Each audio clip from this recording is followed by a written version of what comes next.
आप अपने बारे में थोड़ा बताएं, और ये जो कॉन्फ्रेंस है इससे पहले कहाँ होगी और आगे कहाँ होगी, और इसमें कौन सी बड़ी कंपनी शरीक है, और आपके क्या टारगेट्स हैं यूएस में इस कॉन्फ्रेंस के टेक कॉन्फ्रेंस करने का क्या है बात?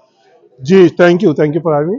बिस्मिल्लाहिर्रहमानिर्रहीम। मेरा नाम अबू बकर है। मैं सीईओ हूँ पाकिस्तान सॉफ्टवेयर एक्सपोर्ट बोर्ड का, which is under ministry of IT and communication. हम यहाँ पे आए हुए हैं, इस वक्त हम न्यूयॉर्क में हैं। न्यूयॉर्क में हमारी ये कॉन्फ्रेंस हो रही है। इट इज़ अ सीरीज जो हमने पहले जो है 2 दिन पहले हमने डैलस में की थी। वहाँ पे माशाल्लाह बड़ा अच्छा इवेंट हुआ, बहुत लोग आए, बहुत इंटरेस्ट था, काफ़ी कंपनीज को सराहा गया। उससे पहले हम लोग लंदन में थे, अब हम न्यूयॉर्क पहुंचे हैं। यहाँ पे भी हमें 125 के करीब लोग यहाँ पे आए हुए हैं।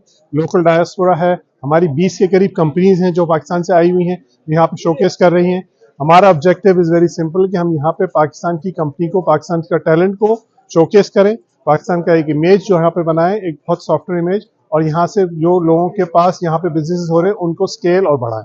That's our objective. हम यहाँ से फिर हम डीसी भी जाएंगे 2 दिन बाद।